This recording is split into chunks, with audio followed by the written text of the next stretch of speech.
Wait a minute. Why would you want a mirror that is black? You couldn't see anything. The laser is 'cause I like sci-fi. The dude is 'cause I am a rat guy. 99 is 'cause I like Wayne Gretzky. That's why I'm lazy 99.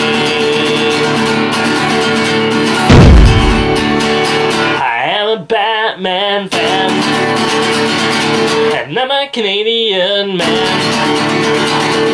I do top 10 lists,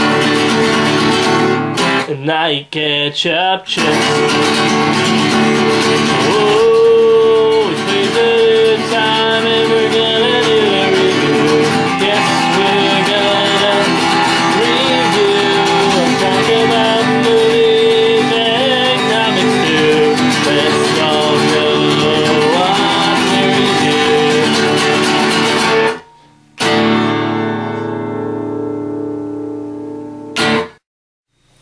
Hey everybody, welcome to another Lazy Dude 99 review. Today we are looking at Batman the Black Mirror, written by Scott Snyders. So I had been hearing a lot of stuff about Scott Snyders and on his Batman run. And I've been hearing a whole lot of good things about it, but when I bought one of the issues, I felt a little bored by it at first. I didn't know why, or why it didn't really seem to appeal to me until I bought the book. And I must say, this is a really good book to read, and I'm going to tell you why. And about why it didn't really appeal to me at first. First of all, I just should go kind of into the basic story. It's not really a basic story, though.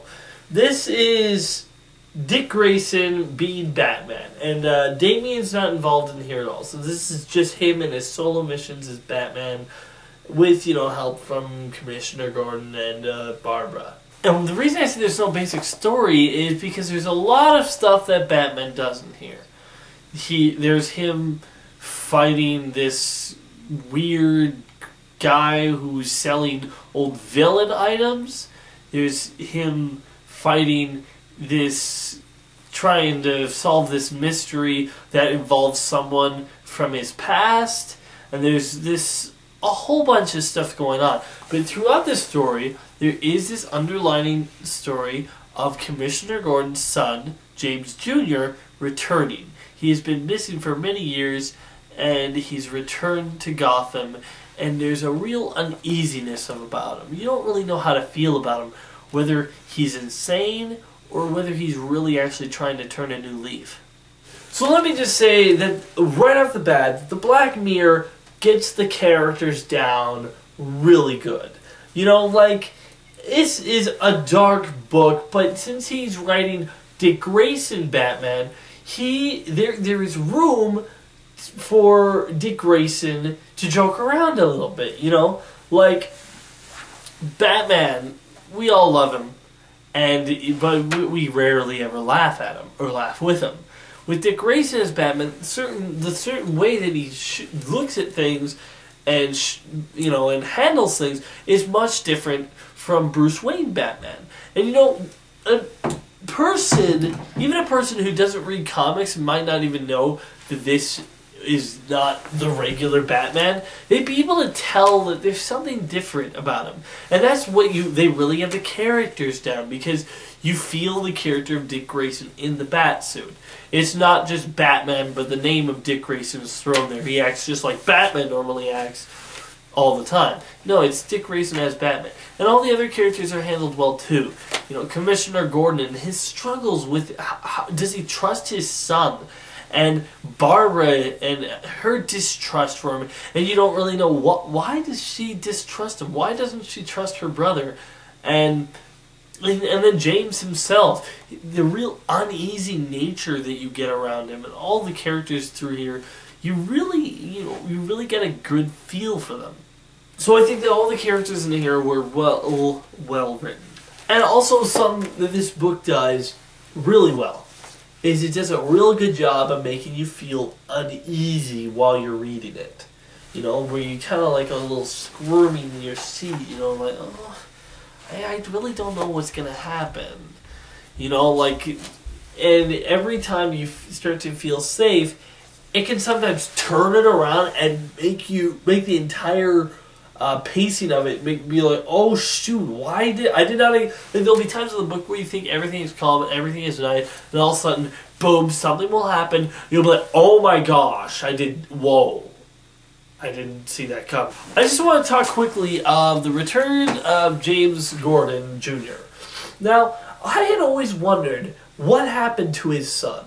I mean, I think it's one of the biggest questions that Batman fans had on their minds if they read The Long Halloween and if they read, Batman Year One and, Dark Victory, all that other stuff. If they read that, they're like, whatever happened to James Jr.? Did his mother take him? Did he grow up? Where is he now? And the thing is, we never actually got to know if he and Barbara Gordon ever really met. If they ever even met each other or were involved with each other. And here we get a good look at their past and how twisted his son really was. His son was such an unstable mind. And it's really quite tragic for Gordon because, his past and the way his son grew up, it's just hard for Gordon to deal with his son because now he doesn't know if he trusts him. We're led to believe that stuff happened in the past. Obviously nothing too big that we know of. Otherwise, he'd be, of course, in jail. But, we realize that there's been mistrust and tense situations with him in the past. And we get a really good backstory of why Barbara doesn't trust him and what reason she has for that. And I must say, I really like the way James Gordon is drawn here. He really looks like a young Jim Gordon, he really does. And with the glasses, it kind of makes him look more innocent, but it also gets you uneasy, you really don't know, is this guy joking? Is he telling the truth? Is he, what is it about this guy? And that's the only real story that continues on from portion to portion, Like, the majority of the story is Jim and Dick Grayson solving mysteries and fighting crime with this underlined tone of Jim Gordon's son in the background. But not only do we have Jim Gordon's past history intruding on here, we also have a little bit of Dick Grayson's past history. Not exactly. I'll tell you what I mean. There's a part of the story where Dick Grayson has to protect and help the daughter of Tony Zuko, the man who killed his parents. And it's a really good way to bring up some old issues, but also to bring some old issues to the table and address them, but they don't dwell on it too much. He doesn't start crying over his parents again or something. But it brings some old issues to the table and gives some trust and mistrust happening. And the story really does a good job of showing off Dick Grayson's personality. How he handles things, his trusting nature, his suspicious side, his humorous side.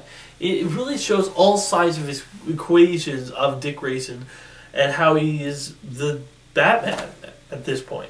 And as I said, this book can really throw you off your guard when it comes to its pacing. As I said, every time you kind of feel safe or you think you know what's going to happen, something happens and it just throws your entire perspective on it off. One interesting topic that Gordon brings to the table in here is Gotham itself evil? Not is the people evil, because they're evil people, they are good people, they're good and bad, they both live in the city, but does the city itself breed evil? And you kind of wonder that, you kind of like, well, this kind of has a point there. For complaints about this story, I only really have one major complaint. And, well, maybe not exactly major, but it did bug me a bit. The art in here is done by, I'm pretty sure it's done by two different artists. I don't know who did what issue or whatnot. But there are times in the story where the art just changes to a different art style. it'll be going like this, then boom, changes into an entirely different art style. And it throws the entire tone off. Like, there's a point in this book, a really, really intense part of the book, and my blood's pumping, and I'm flipping the pages, and then all of a sudden it switches art, and I'm like, the entire tone of the story is changed. I'm like, oh, I was just getting into that. Now you changed it? Not to say that the other art style is bad. It's not. I like that. The other art style does a really good job with Batman shots. But, it just changes the tone. And I don't like that. Especially not in the intense moments. Because also, I'm getting on the edge of my seat on this. Then it switches the tones. And all of a sudden, my mind's more thinking of that than the actual story. So, maybe it would have been better if there was only like one artist on here. Or if they just didn't do it at the big important parts. Not that they do it all the time. But the parts that they do is quite noticeable. And, it bugs me at times. The reason I don't think I like this book when I started reading it on its own is because the issues themselves, on their own, they're just okay. On their own, their stories individually, they seem to be just okay stories. But as a whole, throughout the whole tones and the characterizations that they go through, it makes it a really good book. Just reading one issue, you can't fully tell how deep this goes and how powerful it is. It feels almost just like a TV show with a whole stuff built up over a lot of time. So, all in all, Black Mirror is a very entertaining read. However, I would say it's probably more for Bat fans. This isn't a book where I'd say everyone can pick this up and get it. People who won't care who James Gordon's son is, people who won't really care that much about the history, they won't enjoy the books as much as a Batman fan would. So, I would say if you are a Batman fan, The Black Mirror is a great book to read, and it would be a great addition to your collection.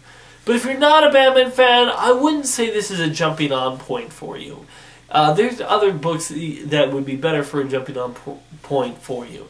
This is mainly a book for Batman fans. And hey, that's good, because it's a Batman book. So I'm going to give The Black Mirror 8 out of 10. So thanks for watching, everybody. I'm LaserDude99, and if I don't like it, it's not worth it. See you around. Be sure to check out more of my other videos on my channel. And wait for more coming soon. By the way, is it just me, or does Batman have a lot of black involved with him? Like, he fights Black Mask. He's fought the Black Glove. He has a book called The Black Mirror. He's teamed up with Black Lightning. Just saying.